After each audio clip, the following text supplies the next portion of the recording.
ബി.ജെ.പിക്കും കോൺഗ്രസിനും മുഖ്യമന്ത്രിയുടെ രൂക്ഷ വിമർശനം. കോൺഗ്രസുകാരെല്ലാം ബി.ജെ.പി ആവുകയാണ്. പല സംസ്ഥാനങ്ങളിലും ജനങ്ങൾ നൽകിയ ഭരണം കോൺഗ്രസ് ബി.ജെ.പിക്ക് കൊടുക്കുകയാണ്. കോൺഗ്രസിന്റെയും ബി.ജെ.പിയുടെയും നയങ്ങൾ രാജ്യത്തെ ദരിദ്രരെ പരമദരിദ്രരാക്കിയെന്നും മുഖ്യമന്ത്രി പറഞ്ഞു. തിരുവനന്തപുരത്ത് LDF പാർലമെന്റ് മണ്ഡലം കൺവെൻഷൻ ഉദ്ഘാടനം ചെയ്യുകയായിരുന്നു മുഖ്യമന്ത്രി. ദേശീയ തലത്തിൽ കോൺഗ്രസിന്റെ നയങ്ങളെ രൂക്ഷമായി വിമർശിച്ചുകൊണ്ടായിരുന്നു മുഖ്യമന്ത്രിയുടെ പ്രസംഗം.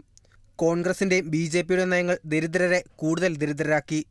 ബി.ജെ.പിയുടെ ജനവിരുദ്ധമായ പല ബില്ലുകളും കോൺഗ്രസ് അനുകൂലിച്ചു. ഇതിന് ബദൽ സാധ്യമാകുമെന്ന് തെളിയിച്ചത് കേരളമാണ്. 2025 ആകുന്നതോടെ ദരിദ്രരില്ലാത്ത സംസ്ഥാനമായി കേരളം മാറുമെന്ന് മുഖ്യമന്ത്രി പ്രഖ്യാപിച്ചു. കോൺഗ്രസ് നേതാക്കൾ കൂട്ടത്തോടെ ബി.ജെ.പിയിലേക്ക് ചേക്കേറുന്നതിനെയും മുഖ്യമന്ത്രി വിമർശിച്ചു. വേണമെങ്കിൽ താൻ ബി.ജെ.പിയിൽ ചേരുമെന്ന് നേരത്തെ പറഞ്ഞ ആളാണ് KPCC പ്രസിഡന്റ്. കോൺഗ്രസിന്റെ IT സെൽ സെക്രട്ടറി നേരത്തെ പോയി. ഇപ്പോൾ ഒരു പ്രധാന അച്ഛൻ്റെ മകൾ കൂടി ബി.ജെ.പിക്കൊപ്പം ചേർന്നെന്നും അദ്ദേഹം പരിഹസിച്ചു. ഒരാളിവിടെ പരസ്യമായിട്ട് പറയുന്നത് നമ്മളെല്ലാവരും കേട്ടില്ലേ, ഞാൻ വേണമെങ്കിൽ ബി.ജെ.പി ആവും, അതാരും ചോദ്യം ചെയ്യേണ്ടതില്ല എന്നല്ലേ ചോദിച്ചത്. അത് KPCC പ്രസിഡൻ്റായിരിക്കുന്ന ആളുടെ ഭാഗത്തു നിന്നല്ലേ അങ്ങനൊരു ചോദ്യം വന്ന് വേണമെങ്കിൽ കോൺഗ്രസ് ബി.ജെ.പി ആവും പറഞ്ഞു. IT സെൽ സെക്രട്ടറി നേരത്തെ പോയി.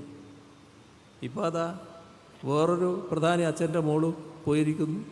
രണ്ട് കേരളത്തിലെ കോൺഗ്രസിൻ്റെ ഏറ്റവും പ്രധാനപ്പെട്ട നേതാക്കളുടെ മക്കളാണല്ലോ ഇപ്പോൾ ബി.ജെ.പിയിൽ എത്തിയിട്ടുള്ളത്.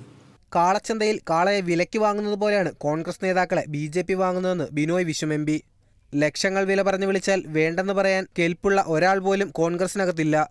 എന്നാൽ എന്ത് പ്രലോഭനം നൽകി വിളിച്ചാലും പോടാ പുല്ല എന്ന് പറയുന്നവരാണ് ഇടതുപക്ഷമെന്ന് ബിനോയ് വിശ്വം പറഞ്ഞു.